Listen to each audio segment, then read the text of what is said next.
पूनम एक फोटोग्राफर थी। उसे अक्सर काम के सिलसिले में नए नए शहर घूमने का मौका मिलता रहता है। इस बार पूनम को एक एड फिल्म शूट करने का मौका मिला था और इसके लिए उसे कश्मीर जाना था। पूनम बहुत खुश थी क्योंकि कश्मीर एक ऐसी जगह थी जहाँ पर वो बचपन से ही जाना चाहती थी। वाह, आखिरकार मुझे कश्मीर जाने का मौका मिल ही गया। कब से इंतजार था मुझे इस पल का। वेट फॉर मी कश्मीर, मैं आ रही हूँ। पूनम अपनी ऑफिस की टीम के साथ कश्मीर पहुंच जाती है और एक होटल में रुक जाती है। पूनम अपने रूम में पहुंचकर, वाह कितना सुंदर रूम है ये, और क्या खूब मौसम है कश्मीर का, मजा ही आ गया। यहाँ की खूबसूरत जगहों ने तो मेरा मन ही मोह लिया। पर पूनम ये सब बाद में, चल जल्दी से रेडी हो जा, काम के लिए भी निकलना है। पूरा दिन पूनम अपने काम में लगी रहती है और फिर रात में थक हार कर वो वापस अपने रूम में आकर लेट जाती है। थोड़ी ही देर में उसे नींद भी आ जाती है। पूनम सपना देखने लगती है। अरे ये तो मेरा रूम है, यहाँ कितना अंधेरा है। पूनम रूम के चारों तरफ देखती है और फिर बेड की तरफ देखकर दंग रह जाती है। अरे ये क्या, ये तो मैं हूँ। अगर ये मैं हूँ तो क्या मैं मर गई और फिर ये सब एक सपना है? मुझे तो कुछ भी समझ नहीं आ रहा। तभी पूनम को कमरे के बाथरूम के अंदर से रोशनी आती दिखाई देती है। वो अपना फोन उठाती है और उसकी टॉर्च जलाकर बाथरूम के अंदर जाकर देखती है तो उसे बाथरूम में एक चुड़ैल दिखाई देती है। पूनम जोर से चिल्लाती है और सपने में उसका फोन उसके हाथ से वहीं बाथरूम में गिर जाता है और तभी पूनम की आंख खुल जाती है। अरे ये एक सपना था। थैंक गॉड, मैं तो डर ही गई थी। वो सब तो एकदम सच लग रहा था। उफ, पर मेरा फोन कहाँ गया? पूनम फोन को बेड के आसपास देखती है पर उसे फोन कहीं भी नहीं दिखता। तभी पूनम की फोन की बेल बजती है और पूनम चौंक जाती है। फोन की आवाज बाथरूम से आ रही थी। पूनम अपने सपने को याद करती है और डरते डरते बाथरूम का दरवाजा खोलती है। बाथरूम खाली था और पूनम का फोन वहीं पड़ा हुआ था जहां उससे वो सपने में गिरा था। पूनम जल्दी से बचते हुए फोन को उठा लेती है और बात करने लगती है। हेलो, कौन? दूसरी तरफ अभिषेक था जो पूनम का फ्रेंड और उसका असिस्टेंट भी था। अरे पूनम, मैं हूँ अभिषेक। तुम अब तक तैयार नहीं हुई? 10 बज रहा है, हमें शूट के लिए निकलना है। ओ हाँ, मैं अभी आती हूँ अभिषेक। पूनम तैयार होकर फिर से काम पर निकल जाती है। दिन भर शूटिंग करने के बाद जब पूनम फिर से होटल के कमरे में जाती है तो उसे अपने कमरे में अजीब सा डर लगता है, पर वो उसे नजरअंदाज करके अपने बेड पर लेट जाती है। पूनम खुद से कहती है, मुझे ज्यादा नहीं सोचना कल के बारे में, मैं बस थकी हुई थी इसलिए उटपटांग सपने देख रही थी। थोड़ी देर में पूनम को फिर से नींद आ जाती है और पूनम फिर से वही सपना देखने लगती है। अरे ये सब क्या हो रहा है? मैं फिर से इस जगह पर वापस आ गई। यहाँ कितना अंधेरा है। पूनम कमरे की लाइट्स ऑन करती है और देखती है कि वो पिछली रात की तरह ही बेड पर सो रही थी। हे भगवान, ये सब क्या हो रहा है और मैं फिर से बेड पर कैसे? अगर ये सब सपना है तो मुझे इस सपने से बाहर आना है। तभी एक जोर की आवाज पूनम के पीछे से आती है और वो डर के पीछे देखती है। उसके पीछे रखा लैंप गिर गया था और टेबल के पास वही चुड़ैल खड़ी थी जो पिछली रात पूनम को बाथरूम में दिखी थी। कौन हो तुम और क्यों पड़ी हो मेरे पीछे? चली जाओ यहाँ से, जाओ यहाँ से। पूनम डर की वजह से जोर जोर से चिल्लाने लगती है और चुड़ैल को इससे गुस्सा आ जाता है। चुप हो जा लड़की। और गुस्से में चुड़ैल पूनम को हवा में उड़ाने लगती है। बोल, और चिल्लाएगी? नहीं, प्लीज मुझे छोड़ दो, प्लीज। मुझे इस सपने से बाहर जाना है। मुझे भूतों और चुड़ैलों से बहुत डर लगता है, छोड़ दो मुझे।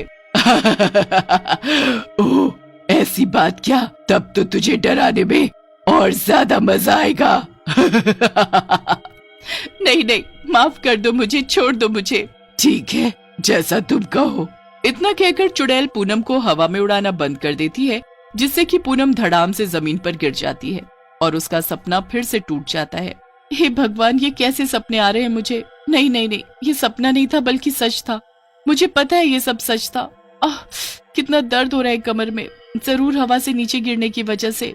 पूनम देखती है कि कमरे के कोने में रखा टेबल लैंप भी नीचे गिरकर टूट गया था और इससे पूनम को यकीन हो जाता है कि वो सपना नहीं देख रही थी और वो सब सच था। पर वो सब क्या था ये पूनम खुद भी नहीं जानती थी। तभी पूनम के दरवाजे की बेल बजती है। पूनम जाकर दरवाजा खोलती है। बाहर अभिषेक खड़ा था। अभिषेक, मुझे बहुत डर लग रहा है, मुझे इस कमरे में नहीं रहना। अरे पर हुआ क्या? आओ अंदर चलो और मुझे पूरी बात बताओ। जैसे अभिषेक अंदर जाता है और कमरे में टूटे हुए लैंप को देखता है तब वो डर जाता है।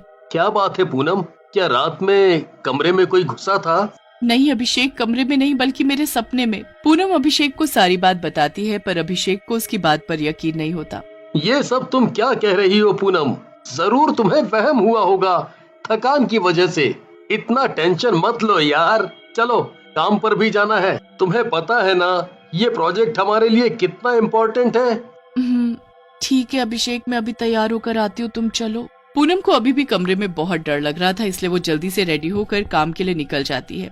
रात में भी पूनम वापस उस रूम में नहीं जाना चाहती थी, इसलिए वो होटल के मैनेजर से रूम चेंज करने के लिए कहती है। सर प्लीज प्लीज मेरा रूम चेंज कर दीजिए, भले आप उसके पैसे डबल ले लीजिए। आई एम सॉरी मैम, अगर आपको नया रूम चाहिए तो कम से कम कल तक का वेट करना पड़ेगा। पूनम फिर से अपने रूम में पहुंच जाती है और खुद से कहती है, कोई बात नहीं पूनम, सिर्फ आज की बात है, कल तो मैं वैसे भी रूम चेंज कर लूंगी, कुछ नहीं होगा, डोंट वरी। पूनम खुद को दिलासा देती है और सोने के लिए बेड पर लेट जाती है, पर उसे सोने से डर लग रहा था। थोड़ी देर में पता नहीं कैसे पूनम को अपने आप बहुत तेज नींद आने लगती है और वो फिर से सो जाती है। पूनम फिर से सपने में पहुंच जाती है, पर इस बार पूनम ने फैसला कर लिया था कि वो डरेगी नहीं। डरना नहीं है पूनम, क्योंकि ये तुम्हारा सपना है और इसे तुम खुद कंट्रोल कर सकती हो। यहाँ पर अगर किसी के पास सबसे ज्यादा पावर है तो वो तुम हो, क्योंकि ये तुम्हारा माइंड है। तभी पूनम को फिर से वो चुड़ैल दिखाई देती है। क्या हुआ पूनम, तुम तो रूम चेंज करने वाली थी, मुझे लगा नहीं था कि तुम वापस इस कमरे में आओगी, पर मानना पड़ेगा तुम्हारी हिम्मत को। हाँ, मैं तुझसे नहीं डरती चुड़ैल। पर डरना तो चाहिए, क्योंकि आज मैं तुझे खत्म कर दूंगी।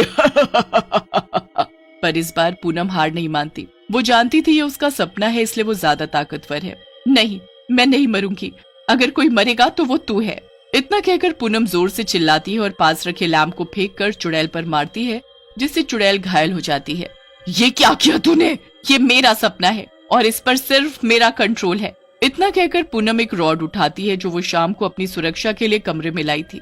अब जल्दी बता, तूने मुझे क्यों डराया, इससे पहले कि मैं तुझे मार डालूं? नहीं नहीं, अभी बताती हूँ।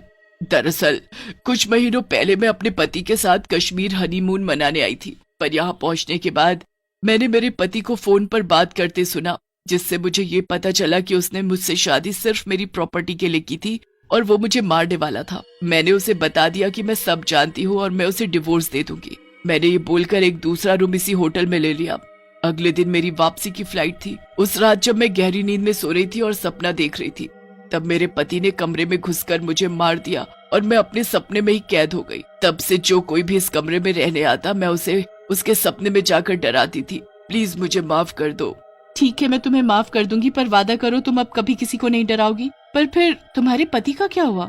जैसा कि मैंने कहा, मेरे पति ने मुझे अपने प्लान के हिसाब से मार दिया, पर मैंने अपनी बहन को मरने से पहले सब बता दिया, इसलिए उसने मेरे पति को जेल भिजवा दिया।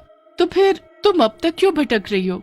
क्योंकि इस कमरे में उस टेबल के अंदर एक एनवेलप है जिसमें मेरे साइन किए हुए प्रॉपर्टी के पेपर्स हैं। मैंने मरने से पहले प्रॉपर्टी मेरी बहन के नाम कर दी थी। तुम अगर ये उस तक पहुंचा दो तो शायद मेरी आत्मा को शांति मिल जाए।